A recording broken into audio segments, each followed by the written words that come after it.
الحمد لله نحمده ونستعينه ونستغفره ونستهديه ونؤمن به ونتوكل عليه ونعوذ بالله من شرور أنفسنا ومن سيئات أعمالنا من يهده الله فلا مضل له ومن يضلله فلا هادي له وأشهد أن لا إله إلا الله وحده لا شريك له وأشهد أن محمدا عبده ورسوله صلى الله تعالى عليه وعلى آله وأصحابه وسلم تسليما كثيرا.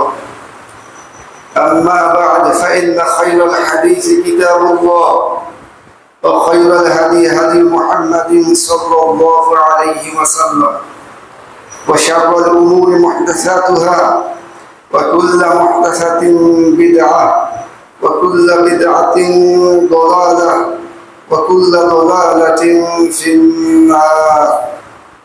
أعوذ بالله من الشيطان الرجيم.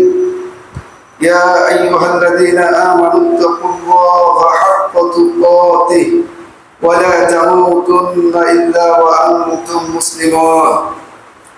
يا أيها الناس اتقوا ربكم الذي خلقكم من نفس واحدة وخلق منها زوجها وبث منهما رجالا كثيرا ونساء واتقوا الله الذي تساءلون به والأرحام إن الله كان عليكم رقيبا.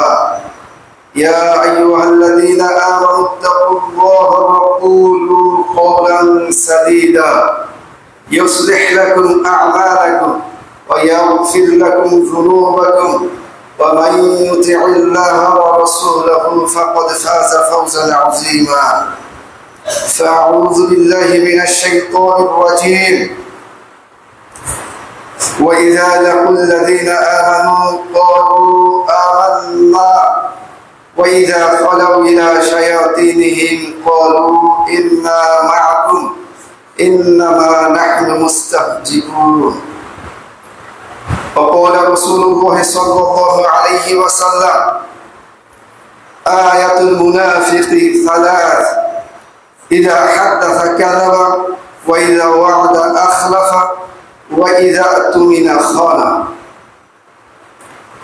আলহামদুলিল্লাহ, সমস্ত প্রশংসা একমাত্র ইলাহ, একমাত্র রব, একমাত্র মালিক আল্লাহ সুবহানাহু ওয়া তাআলার জন্য, যিনি আমাদের জন্য এই পৃথিবীকে করেছেন বিছানা এবং আসমানকে করে দিয়েছেন ছাদ। অতবার আসমান থেকে বৃষ্টি বর্ষণের মাধ্যমে সমস্ত মাখলুকের রিজিকের ফয়সালা করে দিয়েছেন। সেই রবের দরবারে শুকরিয়া আদায় করি আলহামদুলিল্লাহ।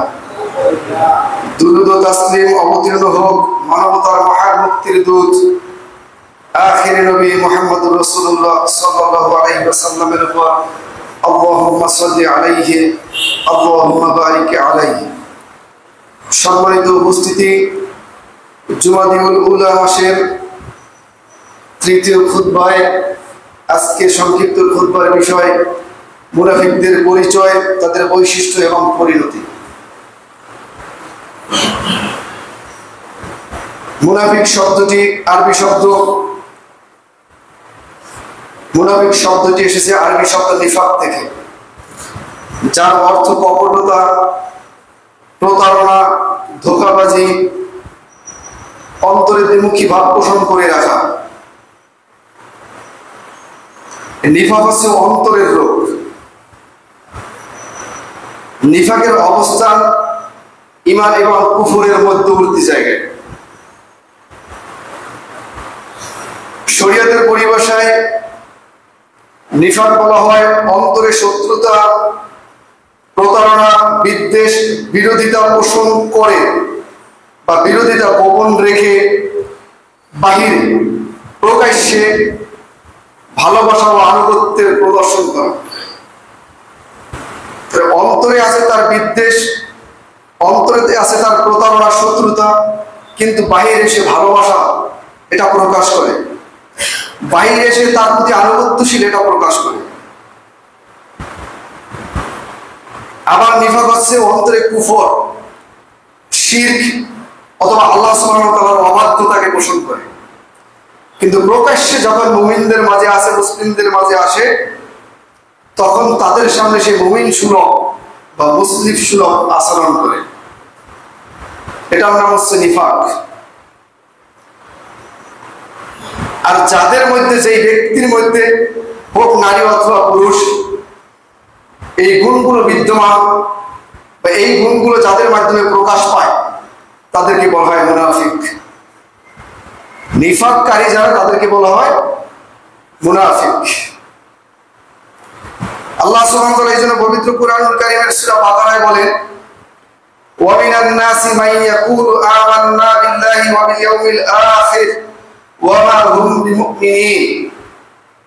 এখানে আল্লাহ সুবহানাহু ওয়া তাআলা বলতেছেন, মানুষের মধ্যে এমন কত লোক আছে যারা বলে যে আমরা মুমিন, যারা বলে যে আমরা ঈমানদার, আমরা মুসলিম, মানুষের সামনে এটা বলে বেড়ায়, তার কথার জোর থাকে বলার মাঝে যে আমি মুমিন, কিন্তু আল্লাহ বলছেন যে আসলে ওরা মুমিন নয়। ওয়ালা হুম বিমুমিনিন, না, ওরা মুমিন নয়। অথচ মুমিনদের কি অবস্থা? মুমিনরা কখনো এই রকমের অন্তরে হিংসা বিদ্বেষ পোষণ করেন না, পিছনে শত্রুতা পোষণ করেন না, কারো অন্তরে কারো প্রতি ঘৃণা পোষণ করেন না। তার প্রকাশ্য রূপ এবং পিছনের রূপ, গোপন রূপ দুটোই কি সমান। এই জন্য আল্লাহ রাসূল সাল্লাল্লাহু আলাইহি ওয়াসাল্লাম বলেন, যাকাত আমাল ঈমান, ওই ব্যক্তি ঈমানের স্বাদ বা মুমিন হওয়ার স্বাদ গ্রহণ করতে পারে। মান রাদিয়া বিল্লাহি রাব্বা, যে ব্যক্তি বলতে পারে যে আমি একমাত্র আমার রবকে প্রতিপালক হয়ে সন্তুষ্ট। ওয়া বিল ইসলামি দীনা, এবং ইসলামকে আমি আমার দ্বীন হিসেবে পেয়ে আমি সন্তুষ্ট। অবি মুহাম্মাদিন রাসূলান ওয়া নাবিয়্যান, এবং মুহাম্মদ সাল্লাল্লাহু আলাইহি সাল্লামকে আমি রাসূল এবং নবী হিসেবে পেয়ে সন্তুষ্ট। এই সন্তুষ্টি যার প্রকাশ্যেও থাকে এবং গোপনেও থাকে, তার সামনেও থাকে, পিছনেও থাকে, তাহলে এই ব্যক্তি ঈমানের স্বাদ গ্রহণ করতে পারে, নয়তো কেউ ঈমানের স্বাদ গ্রহণ করতে পারে না। এই মুমিন আবার দুই প্রকারের হয়। মুমিনের প্রকারভেদ ফিকহ শাস্ত্রবিদগণ তারা দুইটা ভাগে ভাগ করছেন। প্রথমত বলছেন আন-নিফাকুল ইতিকাদি, বিশ্বাসগত নিফাক, এটা অন্তরের ব্যাপার, বিশ্বাসগত নিফাক। আরেকটা বলছেন আন-নিফাকুল আমালি, আরেকটা হচ্ছে কর্মগত নিফাক। নিফাক দুই প্রকারের, একটা অন্তরের বিশ্বাস, এই বিশ্বাসগত নিফাক, আর একটা হচ্ছে আমলগত নিফাক। বর্তমান বিশ্বের শ্রেষ্ঠ আলেমে দ্বীন, যিনি বর্তমানে সৌদি আরবের গ্র্যান্ড মুফতি হিসেবে পদমর্যাদা লাভ করেছেন, ডক্টর সালেহ আল ফাহজান রাহিমাহুল্লাহ, তিনি বিশ্বাসগত নিফাকের সংজ্ঞা দিতে গিয়ে বলেন, আর নিফাকুল ইতিকাদি ওয়া হুয়া নিফাকুল আকবার। সকল বড় বড় নিফাক যা আছে, সকল বড় নিফাকেরও বড় নিফাক যেটা, সেটা হচ্ছে বিশ্বাসগত নিফাক। তার মানে বিশ্বাসগত নিফাকের ভিতরে স্তর থাকতে পারে, বড় নিফাকের ভিতরে স্তর থাকতে পারে। এই জন্য তিনি বলছেন এখানে আকবার, সকল নিফাকের চেয়ে বড় নিফাকের নাম কি? বিশ্বাসগত নিফাক, অন্তরে যেটা নিফাকি হয় সেটাকে বলছে।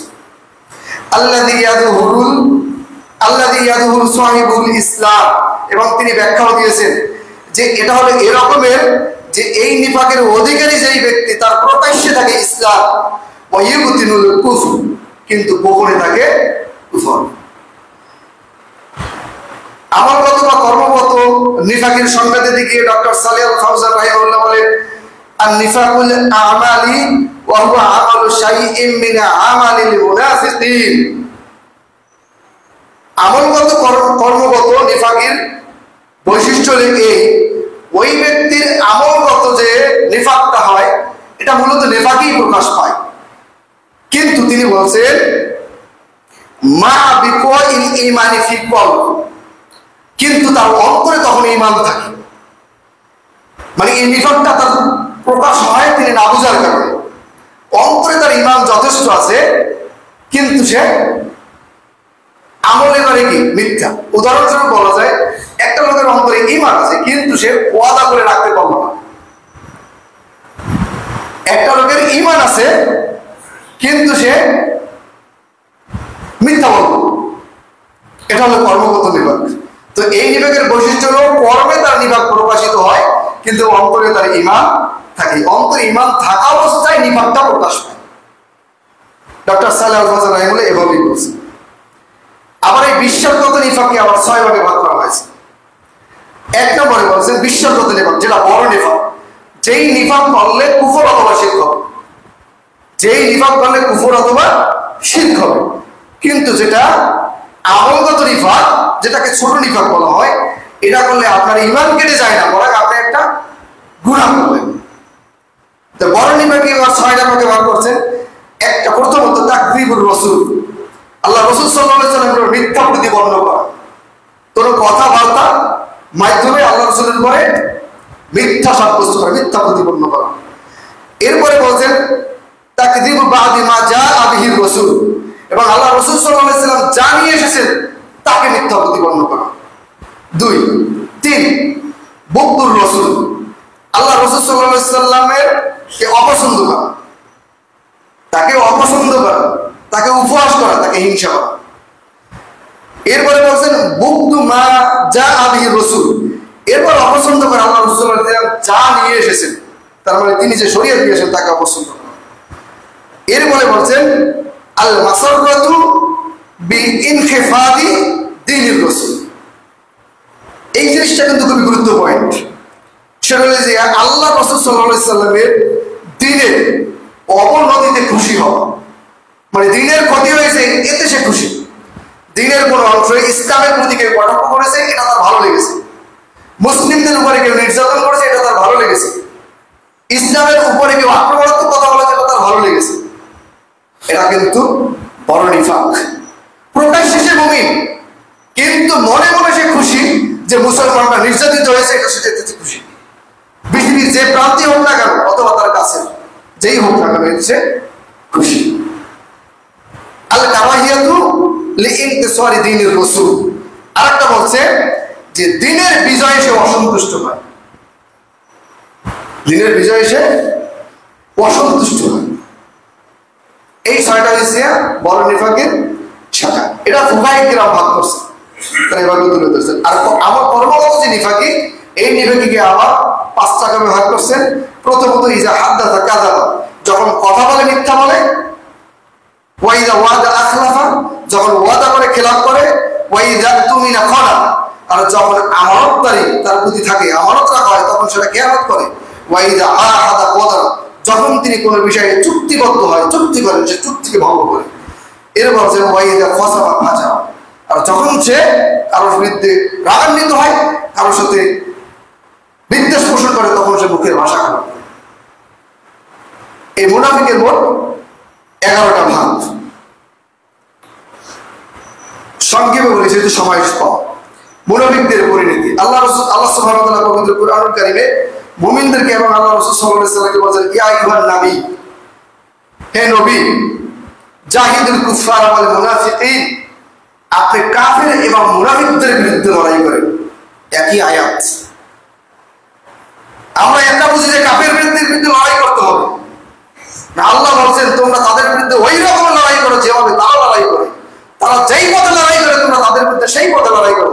তারা যে অস্ত্রের মাধ্যমে লড়াই করে তোমরা তাদের বিরুদ্ধে সেই অস্ত্রের মাধ্যমে লড়াই করো। এটা আমরা জানি স্পষ্ট। যেখানে আল্লাহ সুবহানাহু ওয়া তাআলা বলছেন যে তোমরা তাদের বিরুদ্ধে যুদ্ধ করো, তাদের বিরুদ্ধে আল কুফারা ওয়াল মুনাফিকিন, মুনাফিকদের বিরুদ্ধে। কারণ এই বড় মুনাফিকের আলামত যাদের মধ্যে আছে, তারা কিন্তু ওই কাফিরদের তালিকায়, তারা কিন্তু ঈমান হারা। এখানে তাদের বিরুদ্ধে কথা ওয়াগলুজ আলাইহিম, এবং তাদের বিরুদ্ধে তুমি কঠোর হও, এদের বিরুদ্ধে তুমি নমনীয় হও। ওয়া মাওয়াহুম জাহান্নাম, তাদের জায়গা, তাদের স্থান কোথায়? জাহান্নাম। বিকসাল মাসির, এটা খুবই একটা দুঃখজনক জায়গা, কষ্টের জায়গা।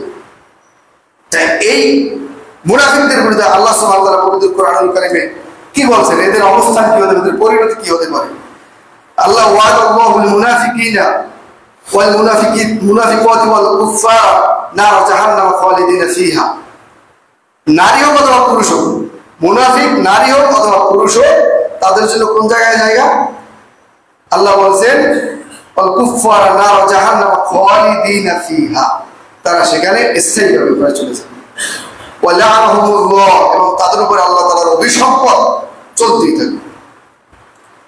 ইন্নাল্লাহা জামিউল মুনাফিকিনা ওয়াল কাফিরিনা ফি জাহান্নাম জামিয়া, নিশ্চয়ই মুনাফিক এবং কাফিরদেরকে একত্রিত করে আল্লাহ তাআলা জাহান্নামে দেবেন। দেখেন এই মুনাফিকটা তাহলে কারা?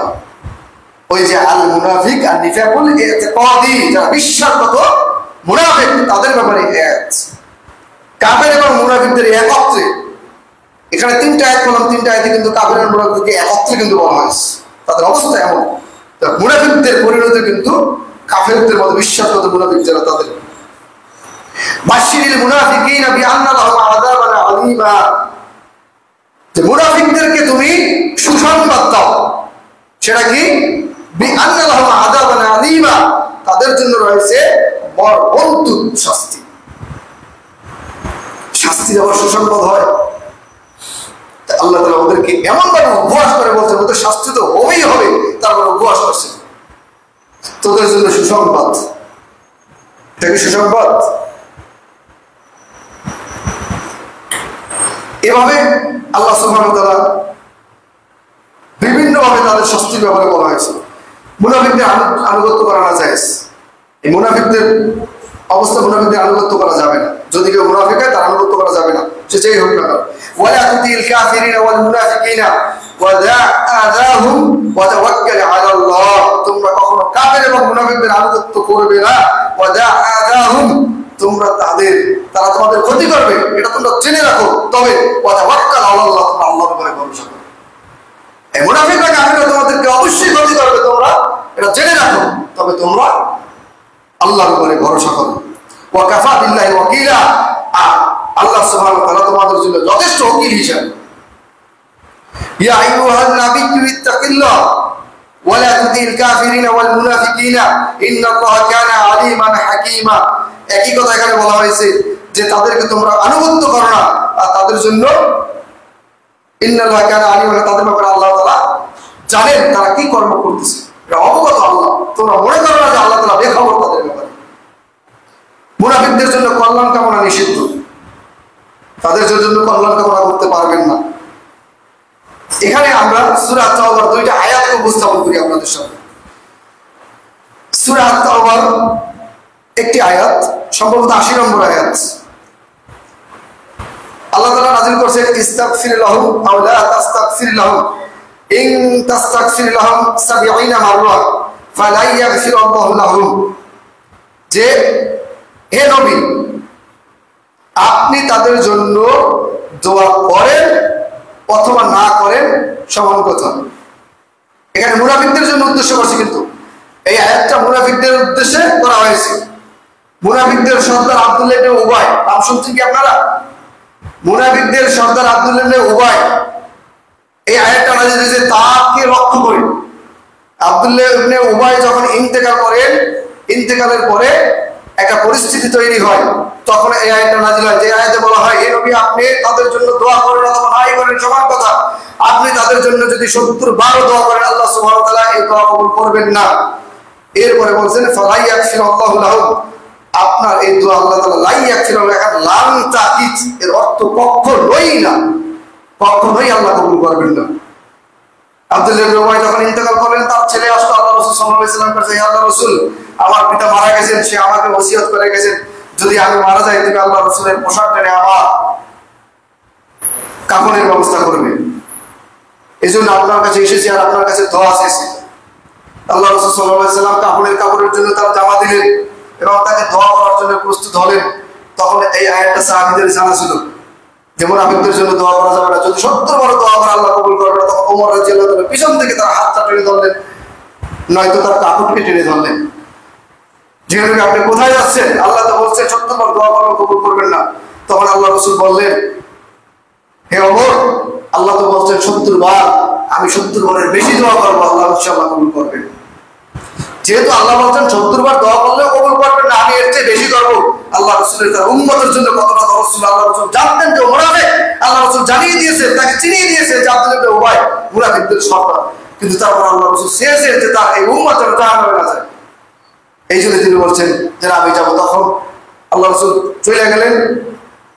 ওমর ইবনে খাত্তাব রাদিয়াল্লাহু তাআলা তাকে টেনে ধরলেন। এতে তিনি অনুতপ্ত হয়েছেন, হায় আমি আল্লাহ রাসূলের পথ প্রতিরোধ করে দিয়েছি, ঠিক আমি সঠিক করেছি, হয়তো আমি ভুল করেছি। এই অনুতপ্ত অনুশোচনা তার ভিতরে যথেষ্ট পরিমাণে যখন চাপতেছিল, তখন আল্লাহ সুবহানাহু ওয়া তাআলা পরবর্তী আয়াত নাযিল করেন, ওয়ালা তুসাল্লি আলা আহাদি মিনহুম মাতা আবাদা ওয়ালা তাকুম আলা কবরিহি। এরপরে 84 নম্বর আয়াত নাযিল করে আল্লাহ সুবহানাহু ওয়া তাআলা বলেন, ওয়ালা তুসাল্লি আলা আহাদি মিনহুম মাতা আবাদা। এই মুনাফিকদের কেউ যদি কখনো মরে যায়, তখন কখনোই তুমি তাদের নিকট তাদের জন্য দোয়া করবে না, ওয়ালা তাকুম আলা কবরিহি, এবং তাদের জন্য জানাজা সালাত আদায় করবে না। এখানে এই ওমর রাদিয়াল্লাহু তাআলার অনুতপ্ত এবং অনুশোচনা, এর কারণে এই আয়াত নাযিল হয়। এরপর থেকে আইন, এরপর থেকে বিধান হয় যে মুনাফিকদের জন্য এইভাবে যদি বিশ্বাসগত মুনাফিক যাদের ভিতরে প্রকাশ পাবে, তাদের জন্য জানাজা পড়া যাবে না। এটা শরীয়ত, এটাই শরীয়ত। মুনাফিকদের বৈশিষ্ট্য, এটা তাদের পরিণতি গেল দুনিয়াবি এবং পরকালীন। পরকালীন পরিণতি জাহান্নাম, এছাড়া উপায় নেই। আর দুনিয়াবি পরিণতি তো আপনারা জানলেন যে তাদের অবস্থা এই, তাদের জন্য জানাজা সালাত করাও যাবে না, তাদের জন্য দোয়া করাও যাবে না। তাদের বৈশিষ্ট্য, ومن الناس من يقول آمنا بالله وباليوم الآخر وما هم بمؤمنين। আল্লাহ বলছেন ওরা দাবি করে আমরা মুমিন, কিন্তু আসলে আল্লাহ বলছেন ওরা মুমিন নয়। কেন?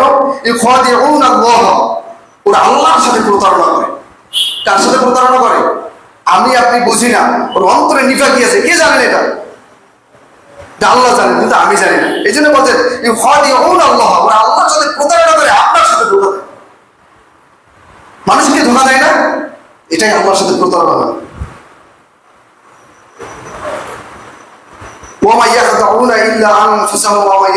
কিন্তু না, আল্লাহ বলছেন মূলত ওরা নিজেদেরকে ধোঁকা দিয়ে থাকে।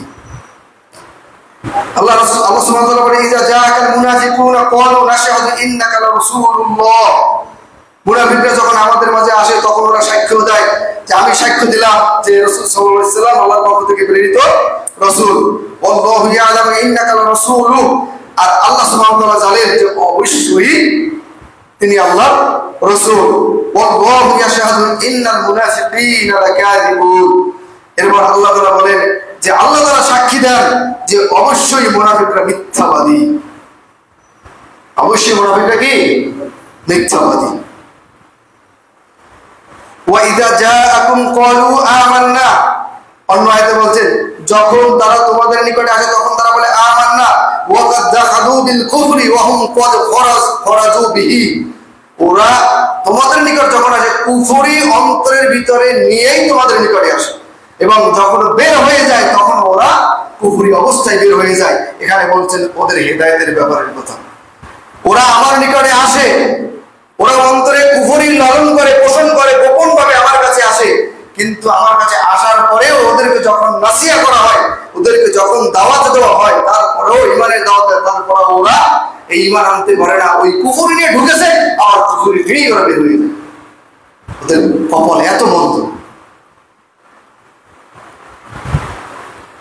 ইয়া আইয়ুহাল্লাযীনা আমানু লিমা তাকুলুনা মা লা তাফআলুন। এটা কিন্তু মুনাফিকদের, কিন্তু যুদ্ধক্ষেত্রে এটা কিন্তু এই আয়াতটা নাযিল হয়েছে।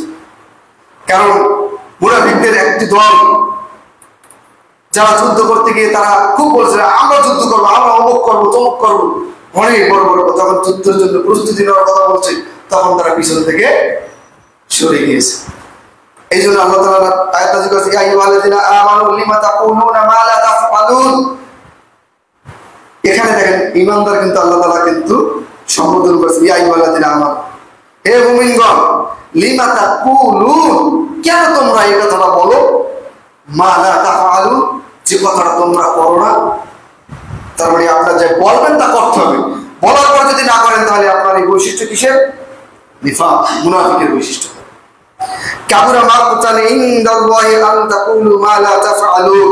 আর এটা আল্লাহর নিকটে একদম বন্ধ এবং গর্হিত কাজ যে তোমরা বলবে একটি কিন্তু করবে তার বিপরীত, খুবই মহাভাবে।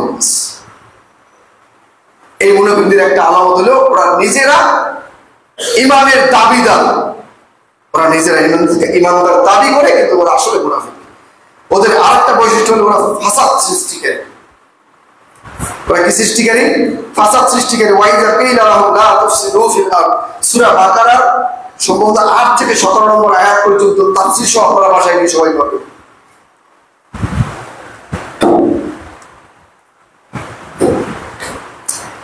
এই 18 থেকে 17 পর্যন্ত 11টা আয়াতের ভিতরে মুনাফিকদের ব্যাপারে যথেষ্ট আলোচনা আল্লাহ সুবহানাহু ওয়া তাআলা করেছেন।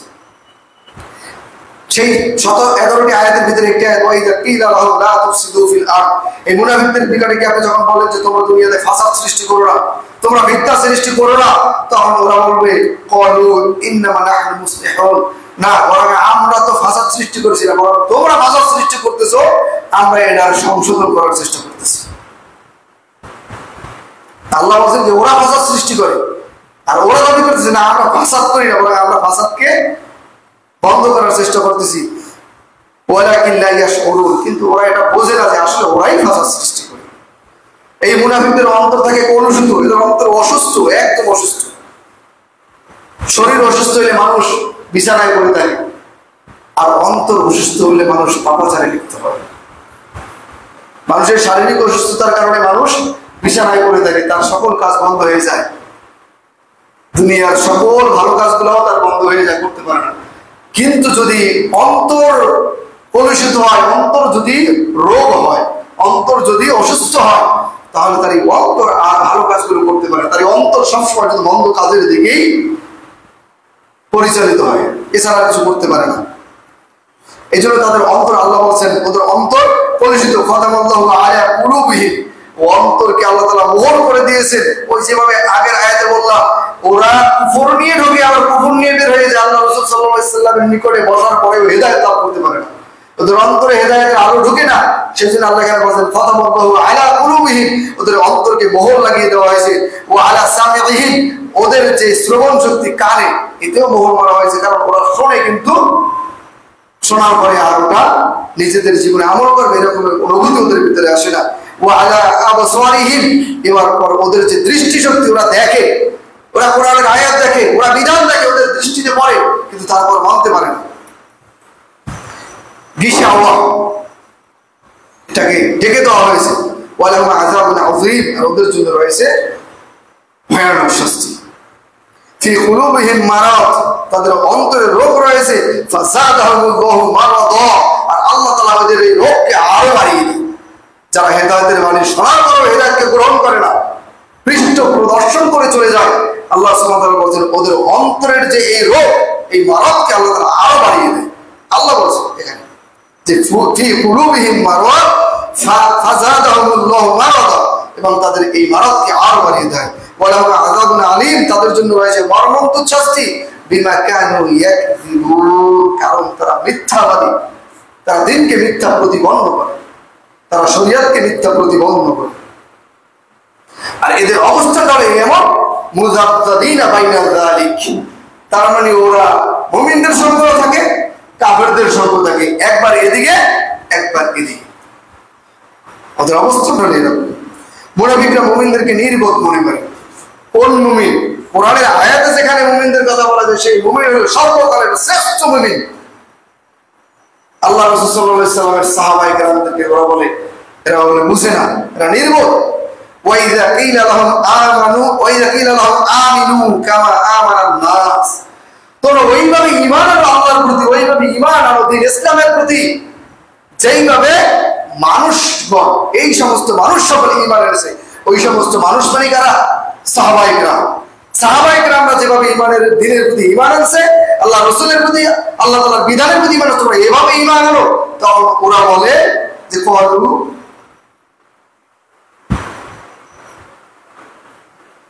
ক্বালু আনুমিনু কামা আমানাস সুফাহা, আমরা কি ওই সমস্ত নির্বোধদের মতো ঈমান আনবো? চিন্তা করো যে আমরা কি ওই সমস্ত নির্বোধদের মতো ঈমান আনবো? নির্বোধ বলতে কাদেরকে? সাহাবায়ে কেরাম যারা সর্বকালের সর্বযুগের শ্রেষ্ঠ ঈমানদার, শ্রেষ্ঠ মুমিন, যাদের ব্যাপারে আল্লাহ বলেন রাদিয়াল্লাহু আনহুম ওয়া রাদু আন, যাদের উপরে আল্লাহ তাআলা সন্তুষ্ট এবং তারা সকলেই আল্লাহর প্রতি সন্তুষ্ট ছিল, তাদেরকে বলতেছে এরা হচ্ছে নির্বোধ। আমরা কি ওই নির্বোধদের মতো ঈমান আনবো? আলা ইন্নাহুম হুমুস সুফাহা, তবে জেনে রাখো নিশ্চয়ই ওরাই নির্বোধ। ওয়ালাকিন লা ইয়ালামুন, কিন্তু ওরা এটা বুঝে না। ঠিক দেখবেন আমাদের সমাজে যারা আমরা যখন তাওহীদের দাওয়াত, সুন্নাহর দাওয়াত দিয়ে মানুষের মাঝে যাই, তখন ওরা আমাদেরকে বলে ওরা বুঝে না, কারণ ওরা বড় বড় আলেমদের মত নেয় না, ওরা ফিকাহের বড় বড় গ্রন্থগুলোকে পড়ে না, ওরা ফিকাহের গ্রন্থের যে মত আছে, যে পথ আছে, এই পথের বিরুদ্ধে গিয়ে ওরা অবস্থান নিয়েছে। ওরা আসলে ইমানদেরকেই মানে না, তাহলে ওরা কেমন মুমিন? অথচ আমরা সেই মুমিন, আমরা ইমানদের ইমাম, তাদের অনুসরণ করতে চাই। আমরা সাহাবায়ে কেরামদের অনুসরণ করতে চাই, যাদেরকে ওই যুগের মুনাফিকরা বলছিল নির্বোধ। আর আমাদের যুগে, এই যুগের যারা আছে, তারা বলে কি যে আমাদের যুগের হুজুররা কি কম বোঝে নাকি?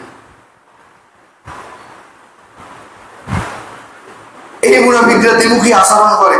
ওয়াইদা লাকুল্লাযিনা আমানু ক্বালু আমান্না ওয়াইদা খালাউ ইলা শায়াতিনহিম ক্বালু ইন্না মাআকুম ইন্নামা নাহনু মুস্তাহজিউন। এটা খেয়াল করেন, এই মুমিনগণ আমাদের মাঝে অভাব নাই, অনেক আছে। ওয়াইদা লাকুল্লাযিনা আমানু ক্বালু আমান্না, যখন মুমিনদের মাঝে আসে, মুমিনদের সমাজে আসে, তখন যেন ওর গেটআপটাই পরিবর্তন, ওর বাহ্যিক সুরাত এমনটাই হয়, আমল এমনই হয়, মনে হয় যেন ও আমাদের ছাড়া অন্য কোনো দিনের আর কিছু অনুসরণ করে না। ওয়াইদা খালাউ ইলা শায়াতিনহিম, এখানে আল্লাহ তাআলা বলেন যখন ওরা পিছনে ওদের শয়তানদের সাথে মিলিত হয়, এখানে আল্লাহ বলেন শয়তান, ওই মুনাফিকদেরকে আল্লাহ এখানে বলেন শয়তান। ওয়াইদা খালাউ ইলা শায়াতিনহিম, যখন ওরা শয়তানদের সাথে মিলিত হয়, তখন কি বলে? ইন্না মাআকুম, আমরা তো তোমাদের সাথেই আছি, এর বাইরে কারোর সাথে নাই, আমরা তো তোমাদের সাথেই আছি। ইন্নামা নাহনু মুস্তাহজিউন, বরং আমরা তো ওদের সাথে একটু উপহাস করতেছি। ওদের সাথে মানে কাদের সাথে? মুমিনদের সাথে। যখন মুমিনদের সামনে আসে তখন ওরা একদম ইমানদার, যখন ওদের শয়তান মানে ওই মুনাফিকদের নিকটে যায়, ওদের ওই যে ধর্মগুরুদের কাছে যায়, তখন বলে আরে না, একটু দেখতে গেছিলাম ওরা কি করে, আমরা আপনাদের সাথে আছি। কিন্তু ওরা কি আসলে কার সাথে উপহাস করে? আল্লাহ বলছেন আল্লাহু ইয়াস্তাহজিউ বিহিম ওয়া ইয়ামুদ্দুহুম ফি তুগয়ানিহিম ইয়ামাহুন, আল্লাহ ওদেরকে পরিহাস করে, এবং এই জন্যই পরিহাস করে ওদের এই অবাধ্যতার কারণে। আর এই অবাধ্যতার জন্য আল্লাহ তাআলা ওদেরকে ফুরসত দিয়ে দিয়েছেন, যে যা তোরা কত অবাধ্য হতে পারো। এই পৃথিবীতে ফিরআউনের চেয়ে অবাধ্য কে ছিল? আল্লাহ তাআলা তাকে অবাধ্যতার সীমা লঙ্ঘন করেছেন। আল্লাহ তাআলা মুসা আলাইহিস সালামকে বলেছেন যে তুমি তার কাছে যাও, ইযহাব ইলা ফিরআউন ইন্নাহু তাগা, সে বড় মহা অবাধ্যতার লঙ্ঘন মানে সীমা ছাড়িয়ে গেছে, তার কাছে যাও। তা আল্লাহ তাআলা বলেন যে ওদেরকে এই অবাধ্য হওয়া ফুরসত দিয়ে দিলাম। কত হতে পারে দেখি।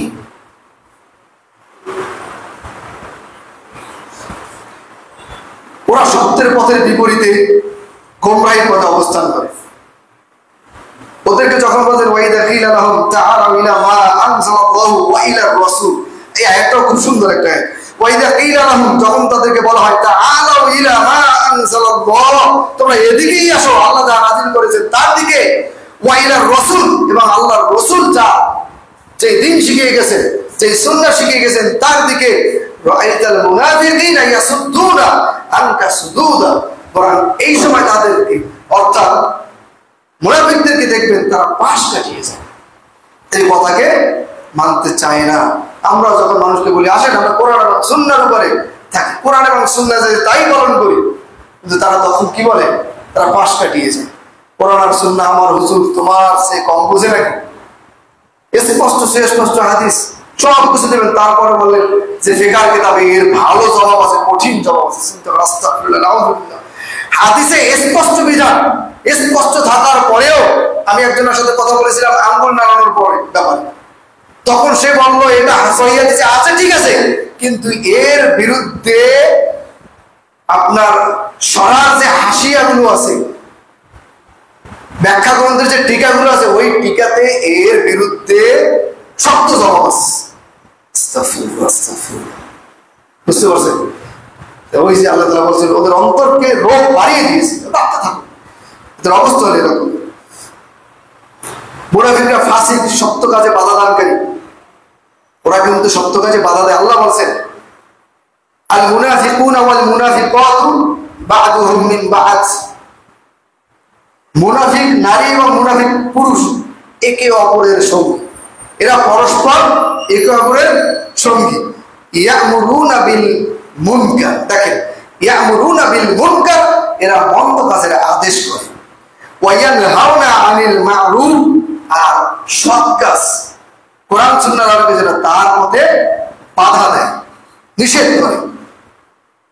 অথচ আল্লাহ সুবহানাহু ওয়া তাআলা মুমিনদের ব্যাপারে কি বলছেন অন্য আয়াতে, যে আল মুমিনুনা ওয়াল মুমিনাত বা'দুহুম আউলিয়াউ বা'দ, মুমিন পুরুষ এবং মুমিন নারীর পরস্পর বন্ধু। ওখানে বলছে মুনাফিক নারী মুনাফিক পুরুষ পরস্পর বন্ধু। ওরা কি করে? একে অপরকে সৎ কাজ থেকে নিবৃত্ত করে আর অসৎ কাজে আদেশ করে, উৎসাহ দেয়। কিভাবে ঘটানো সম্ভব? আর মুমিনদের ব্যাপারে আল্লাহ বলছেন মুমিন নারী এবং মুমিন পুরুষ পরস্পর বন্ধু। ইয়ামুরুনা বিল মা'রুফ ওয়া ইয়ানহাউনা আনিল মুনকার, এরা সৎ কাজের আদেশ করে আর অসৎ কাজের নিষেধ করে। তার মানে মুমিন আর মুনাফিক এখানে কিন্তু টোটালি বিপরীত হয়ে গেল, দুজনের কাজই আলাদা। এরা ইবাদতে শৈথল্যতা পোষণকারী, এরা যখন সালাত আদায় করতে যায় বা যে কোনো ইবাদত করতে যায় তারা শৈথল্যতা করেন। আল্লাহ সুবহানাহু ওয়া তাআলা পবিত্র কোরআনে বলেন ইন্নাল মুনাফিকিনা ইউখাদিউনা আল্লাহ ওয়া হুয়া খাদিউহুম, এই মুনাফিকরা আল্লাহকে, আল্লাহর সাথে প্রতারণা করতেছে, আল্লাহকে ঠকাতে চায়। ওয়া হুয়া খাদিউহুম, বরং তারাই বলতো ঠকে যায়। আল্লাহকে কেউ ঠকাতে পারে? আল্লাহ বলছেন এখানে ইন্নাল মুনাফিকিনা ইউখাদিউনা আল্লাহ, এই মুনাফিকরা আল্লাহকে ঠকাতে চায়। আচ্ছা, আল্লাহ এখানে বলছেন আল্লাহকে ঠকাতে চায়, এর দ্বারা মানে কি ওদের ক্ষমতার কথা বলা হয়েছে না ওদের প্রতারণার কথা বলা হয়েছে? এই আয়াত কিন্তু ওদের ক্ষমতার কথা বলা হয় যে ওরা আল্লাহকে ঠকাতে চায়, পারবে না। আউযুবিল্লাহ, প্রায় পশ্চিমকাল কিয়ামত পর্যন্ত তারা ধ্বংসই হবে। কিন্তু আল্লাহ এই জন্য বলছে তোমরা আল্লাহর সাথে প্রতারণা, আল্লাহর সাথেও প্রতারণা করতে চাই, শুধু মানুষ নয়, আল্লাহর সাথেও প্রতারণা করতে চায়। আল্লাহ খাদিউহুম, ওরাই প্রতারিত হয়। ওয়া ইযা কামু ইলা সলাহ, ওরা যখন সালাতে দাঁড়ায়, কামু কুসালা, ওরা যখন সালাতে দাঁড়ায় তখন ওরা শৈথিল্যের সাথে দাঁড়ায়, পড়লে পড়লাম না পড়লে না পড়লাম এমন একটা ভাব। আর যখন দাঁড়ায় সালাতের ভিতরে কোনো চিন্তা ফিকির কোনো কিছুই থাকে না, সালাতের মধ্যে খুশু কোনো কিছুই থাকে না।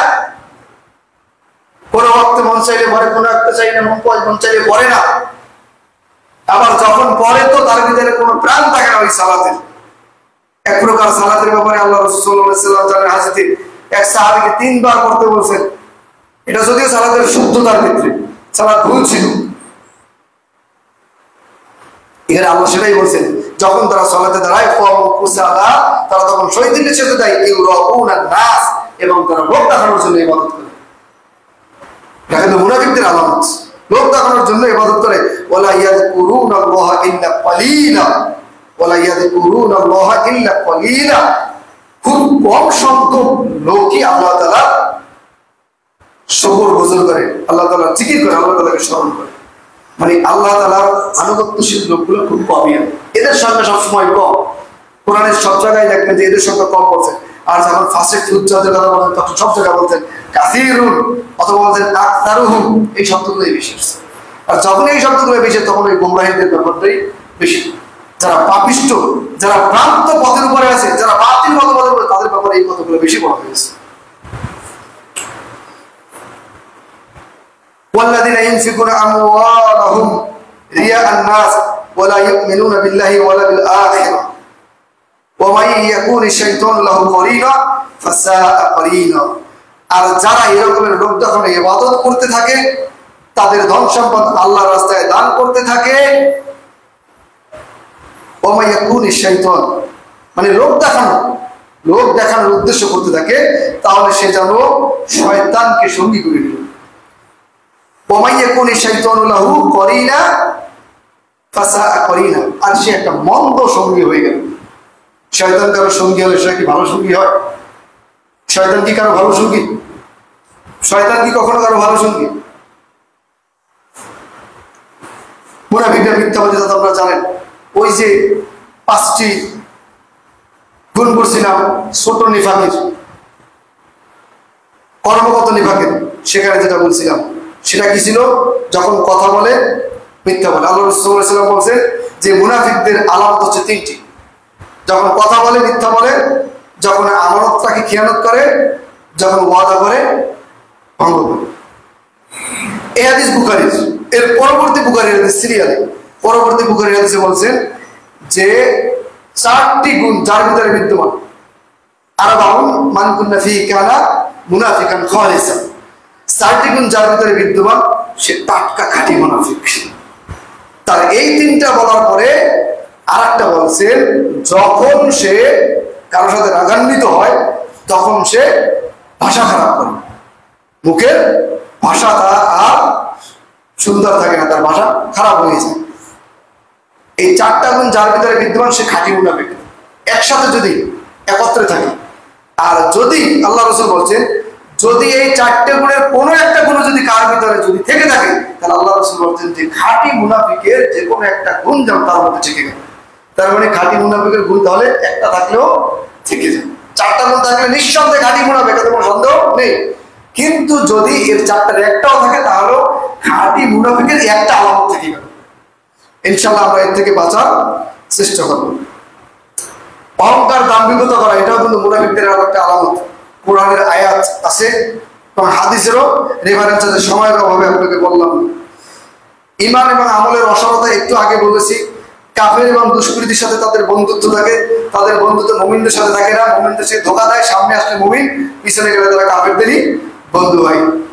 ঠিক আছে? ইন্নামা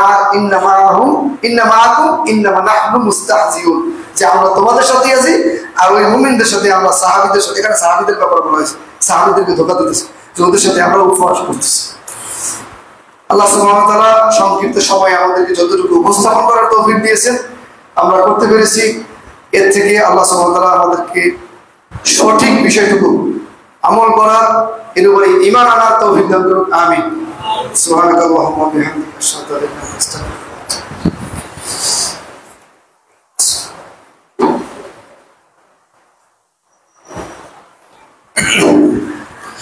আলহামদুলিল্লাহ আলহামদুলিল্লাহ কাফা ওয়া সালামুন আলা ইবাদিহি আল্লাযিনা ইসতাফা। আম্মা বা'দ, ফাআউযু বিল্লাহি মিনাশ শাইতানির রাজীম। ইন্নাল্লাহা ওয়া মালাইকাতাহু ইউসাল্লুনা আলান নাবী ইয়া আইয়ুহাল্লাযীনা আমানু সাল্লু আলাইহি ওয়া সাল্লিমু তাসলিমা। আল্লাহুম্মা সাল্লি আলা মুহাম্মাদ ওয়া আলা আলি মুহাম্মাদ কামা সাল্লাইতা আলা ইব্রাহিম ওয়া আলা আলি ইব্রাহিম ইন্নাকা হামিদুম মাজিদ। আল্লাহুম্মা বারিক আলা মুহাম্মাদ ওয়া আলা আলি মুহাম্মাদ كما باركت على إبراهيم وعلى آل إبراهيم إنك حميد مجيد। সম্মানিত উপস্থিতি, মুনাফিকদের পরিণাম বলতে গিয়ে একটা আয়াত আমি ভুলে গিয়েছিলাম, সেটা একটু আপনাদেরকে শুনাই। আমরা জানি কাফেররা জাহান্নামে যাবে, নিঃসন্দেহে। কাফেররা যে জাহান্নামী এই কথাই যদি অস্বীকার করে সে কিন্তু মুমিন থাকবে না। কাফেররা যে জাহান্নামী এই কথায় যদি কেউ বিশ্বাস না করে সে কি মুমিন থাকবে? সে মুমিন থাকবে না। কারণ কাফেররা জাহান্নামী নিঃসন্দেহে। কিন্তু আল্লাহ সুবহানাহু ওয়া তাআলা এই কাফেরদেরকেও এমন কথা বলেন নাই যেটা মুনাফিকদের ব্যাপারে ব্যবহার করেছে। আল্লাহ বলছেন ইন্নাল মুনাফিকিনা ফি দারকিল আসফালি মিনান নার। আমার এই আয়াতটা ছুটে গিয়েছিল। মুনাফিকরা থাকবে জাহান্নামের একদম সর্বনিম্ন স্তরে। আমরা জানি কাফেররা মুসলিমদের শত্রু, মুমিনদের শত্রু। কাফেরদেরকে প্রকাশ্যভাবে জানি। ধরেন মোদির ব্যাপারটা এবং ইসরায়েলের বেনিয়ামিন নেতানিয়াহুর ব্যাপারটা, ওকে আমরা প্রকাশ্য শত্রু জানি। ও যদি দিনের জন্য আমাদের জন্য ভালো কিছু করে তারপর ওকে আমরা কাফের হিসাবেই অবস্থানে থাকবো, ওর কোনো প্রতারণায় ধোকায় আমরা যাব না। কিন্তু মুনাফিকরা এই বেনিয়ামিন নেতানিয়াহু এবং পাঁচটা মোদির চেয়েও জঘন্য। কারণ ওরা মুমিনদের সামনে আসে ভালো সেজে, কিন্তু পিছনে গিয়ে কাফেরদের চেয়েও কঠিন ষড়যন্ত্রে লিপ্ত হয়। আর কাফেরদেরকে সহযোগিতাকারী ওরা। যুগে যুগে কাফেরদেরকে সহযোগিতা করতে যেই শ্রেণী, ওই শ্রেণীটার নাম আছে মুনাফিক। এই জন্য এদেরকে বলছেন ওরা থাকবে জাহান্নামের সর্বনিম্ন স্তরে। ওদের চেয়ে একটু পরে থাকলেও কাফেররা থাকবে। তো এই জন্য কাফেররা কিন্তু আমাদের কেউ আত্মীয় না। এটা কাফেররা তো কাফেরই, মুনাফিকরাও কাফের। আর ওদের নামাজ থাকার পরে, ওদের সালাত সিয়াম থাকার পরে ওদের অবস্থা হবে ওদেরও নিচে। যদি ওরা কোরআন সুন্নাহ, যদি শরীয়তের বিরুদ্ধে কোনো রকমের ষড়যন্ত্রে কোনোভাবে লিপ্ত হয়, কারণ ওরা ইমান আনার পরে প্রতারণা করছে, আর ওরা ইমান ছাড়া প্রতারণা করেছে, বিরোধিতা করেছে। মুনাফিকদের ব্যাপারে আমরা তো কিছুই মনে করি না, এবং নিজের ভিতরে নিপাকের যে কোনো আলাদা থেকে থাকে কিনা সে ব্যাপারে কিন্তু আমরা কখনো এড়িয়ে ভাবি না, কখনো আত্মপর্যালোচনা আত্মসমালোচনা করি না। আমাকে 2 মিনিট বেশি করে সময় দেবে, একটা হাদিস আপনাদেরকে শোনাবো ইনশাআল্লাহ। ওমর ইবনে খাত্তাব রাদিয়াল্লাহু তাআলা আনহুর নাম শুনেছেন, ইসলামের দ্বিতীয় খলিফা। 4 নম্বরে বলা হয়েছে শয়তান তার পথে কখনো থাকতো না। ওমর যেই পথে যেত ওই পথ থেকে শয়তান পালাতো। তার একটা অবস্থা, তার মৃত্যুকালীন সময় তাকে যখন বৃদ্ধ পক্ষ শত্রুতা যখন তাকে হত্যার জন্য তাকে তার পেটে ছুরি ঢুকিয়ে দিল, তখন সে অসুস্থ অবস্থায় পড়ে গেল। যখন অসুস্থ অবস্থায় পড়ে গেল, তার রক্তক্ষরণ হইতেছিল। ওই অবস্থায় তার পুত্র আব্দুল্লাহ চলে আসলেন। এসে এই অবস্থা দেখার পর হাকিমকে ডাকলেন। হাকিম মানে যিনি চিকিৎসা করেন, চিকিৎসককে আনলেন। চিকিৎসক তাকে বললেন যে আপনি দুধ পান করুন, আপনার অতিরিক্ত রক্তক্ষরণ হয়েছে এবং রক্তক্ষরণ বন্ধ হচ্ছে না, আপনি দুধ পান করুন। এই হাদিস থেকে বোঝা যায় সম্ভবত দুধ পান করলে রক্তক্ষরণ থেমে যেতে পারে, বা রক্তক্ষরণের প্রভাবে যে ক্ষতি হয় আল্লাহ সুবহানাহু ওয়া তাআলা চাইলে সেখান থেকে তাকে সাহায্য করতে পারে। হাকিমের কথা মতো তাকে দুধ পান করানো হলো। সবাই খুব সাবধানে, খুব খেয়াল করে হাদিসটা একটু শ্রবণ করবেন প্রিয় উপস্থিতি। নিফাককে সাহাবায়ে কেরাম কতটা ভয় করতেন, এমনকি ওমর ইবনে খাত্তাব রাদিয়াল্লাহু তাআলা যাকে দেখলে শয়তান চলে যেত তার রাস্তা থেকে, তার মতো লোক নিফাকের ব্যাপারে কতটা সচেতন ছিল, এর থেকে বাঁচার জন্য যে কতটা প্রাণপণ চেষ্টা করে গেছিল। যখন হাকিম বলল দুধ পান করে, তাকে দুধ পান করানো হলো। কিন্তু তার কতটা এমন ভাবে হয়েছিল যে তার যে খাদ্য যেখানে থাকে, পাকস্থলী নাকি কি বলে, খাদ্য যেখানে থাকে ওই পাকস্থলীতে ছিদ্র হয়ে গেছে। তার চাকরি এমন করেছে, দুধ পান করানোর সঙ্গে সঙ্গে ওই জায়গা থেকে তার দুধ বের হয়ে গেছে। তখন হাকিম ওমর ইবনে খাত্তাব রাদিয়াল্লাহু তাআলা আনহুকে বললেন, হে আমিরুল মুমিনিন, হয়তো আপনার সময় শেষ হয়ে আসছে, ঘনিয়ে আসছে। আপনি যদি আপনার এই ভাইদের জন্য, আপনার এই লোকদের জন্য কোনো নসিহত করেন, তাহলে আপনাকে নসিহত করার জন্য অনুরোধ জানাচ্ছি। ওমর ইবনে খাত্তাব রাদিয়াল্লাহু তাআলা আনহু তিনি বললেন, আমার আব্দুল্লাহকে ডেকে দেন। আব্দুল্লাহ আসলো। আব্দুল্লাহকে বললো, আব্দুল্লাহ তুমি যাও হুযায়ফা ইবনে ইয়ামিন, হুযায়ফা রাদিয়াল্লাহু তাআলা আনহু, হুযায়ফা ইবনে ইয়ামিনকে ডেকে আনো। হুযায়ফা ইবনে ইয়ামিনকে ডেকে আনলো। হুযায়ফা ইবনে ইয়ামিন যখন আসলো, তখন আল্লাহ রাসূল সাল্লাল্লাহু আলাইহি ওয়াসাল্লামের মুনাফিকদের যে তালিকা ছিল আল্লাহ রাসূলের কাছে, সেই তালিকাটা হুযায়ফা ইবনে ইয়ামিন রাদিয়াল্লাহু তাআলা আনহুকে আল্লাহ রাসূল সাল্লাল্লাহু আলাইহি ওয়াসাল্লাম শুনিয়েছিলেন। একজন মাত্র সাহাবী যাকে আল্লাহ রাসূল সাল্লাল্লাহু আলাইহি ওয়াসাল্লাম মুনাফিকদের যে তালিকাটা, ওই তালিকাটা হুযায়ফা ইবনে ইয়ামিন রাদিয়াল্লাহু তাআলা আনহুকে শুনিয়েছিলেন, কিন্তু তাকে কাউকে বলার অনুমতি দেওয়া হয়নি, তার মৃত্যুর আগেও এবং মৃত্যুর পরেও। এটা সকল সাহাবী জানতেন। ওমর ইবনে খাত্তাব রাদিয়াল্লাহু তাআলা জানতেন যে সে জানে, এই জন্য তাকে ডেকে পাঠালেন। তিনি আসলেন, তখন তার কাছে বললেন, তোমার রবের কসম হে হুযায়ফা, তুমি আমাকে ওই মুনাফিকদের তালিকাটা একটু বলো, যে মুনাফিকদের তালিকাটা তোমার কাছে আল্লাহ রাসূল সাল্লাল্লাহু আলাইহি ওয়াসাল্লাম পেশ করেছেন। হুযায়ফা ইবনে ইয়ামিন রাদিয়াল্লাহু তাআলা আনহু আব্দুল্লাহ ইবনে ওমর রাদিয়াল্লাহু তাআলা আনহুর মৃত্যুসজ্জার ওই অন্তিম মুহূর্তে থেকে তিনি সহ্য করতে পারলেন না। তিনি কেঁদে দিলেন, তিনি বেকুল হয়ে গেলেন। তখন তিনি বললেন, ইয়া আমিরুল মুমিনিন, এই অনুমতি তো আমাকে দেওয়া হয়নি, আমি বলতে পারবো না ওখানে কাদের কাদের নামাজ আমি সেটা বলতে পারবো না। তবে হে আমিরুল মুমিনিন, আমি আপনাকে এতটুকু আশ্বস্ত করতে পারি, এতটুকু বলতে পারি যে ওই মুনাফিকদের তালিকায় আপনার নামটি ছিল না। ওমর ইবনে খাত্তাব রাদিয়াল্লাহু তাআলা এর মাথাটা মাটিতে, তিনি তখন এই কথাটা শোনার পর আরো আপ্লুত হয়ে গেলেন, এমনি মৃত্যু সজ্জায়। তারপর যখন শুনলেন যে এই মুনাফিকদের তালিকায় তার নাম নেই, আনন্দে আপ্লুত হয়ে গেলেন।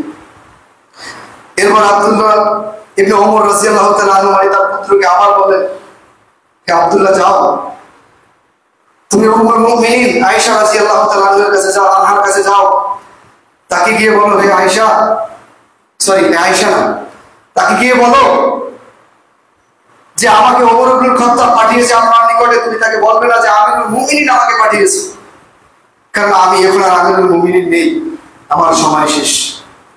তুমি তাকে গিয়ে বলবে যে ওমর ইবনে খাত্তাব পাঠিয়েছে আপনার নিকটে, যে আপনি যদি অনুমতি দেন তাহলে আপনার স্বামী এবং আপনার পিতার পাশে আমার পিতাকে কবরস্থ করা হবে, তাকে ওখানে দাফন করা হবে। আয়েশা রাদিয়াল্লাহু তাআলা বললেন যে এই জায়গাটা তো আমি আমার জন্য নির্ধারণ করেছিলাম, আমি চেয়েছি আমার পিতা এবং আমার স্বামীর কবরের পাশে আমার কবরটি হবে। যাও তোমার আব্বাকে বলো আমি তাকে অনুমতি দিলাম তার কবরটা খননের জন্য। আব্দুল্লাহ ইবনে ওমর রাদিয়াল্লাহু তাআলা চলে গেলেন তার পিতার নিকটে, গিয়ে বলেন, বাবা, উম্মুল মুমিনিন মা আয়েশা রাদিয়াল্লাহু তাআলা আনহা আপনাকে অনুমতি দিয়েছেন। ওমর ইবনে খাত্তাব রাদিয়াল্লাহু তাআলা আরো আমাকে গিয়ে দেখলেন আবার যে তার মাথাটা মাটিতে লুটিয়ে আছে।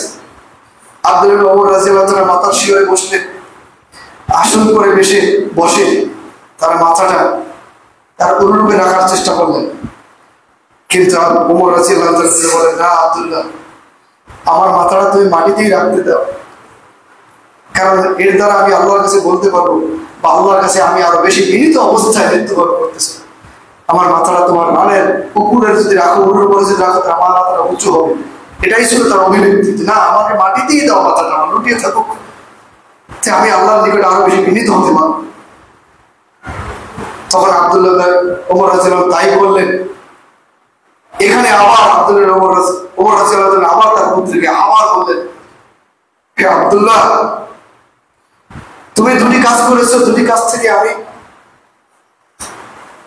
আমার জানার যে ফলাফল আমি পেয়েছি, কিন্তু তোমার কাছে আমার আর একটা আদেশ, আমার জানাজা যখন তৈরি হবে, আমার জানাজা যখন কায়েম হয়ে যাবে, আমার জানাজায় যখন সব লোক দাঁড়িয়ে যাবে, তখন তুমি খেয়াল রাখবা শুধুমাত্র হুযায়ফা রাদিয়াল্লাহু তাআলা আনহুর দিকে।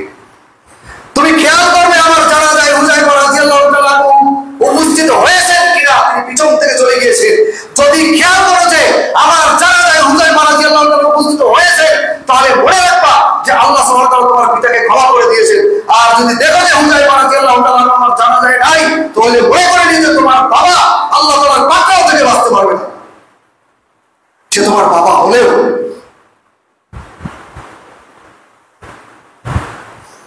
নিফাকির তাদের এত ভয় ছিল, তাদের হৃদয়টা নিফাকিতে এত ভয় ছিল নিফাকির, যে সামান্য নিফাকির কারণে আমি জানি না আমার কর্মবদল হয়েছে কিনা। সেই জন্য বলেছে তার দিকে লক্ষ্য রাখবে, সে যদি উপস্থিত হয় আমার জানা যায়, তাহলে তুমি মনে রাখবো যে আল্লাহর পক্ষ থেকে তোমার পিতার প্রতি সন্তুষ্টি হবে ইনশাআল্লাহ।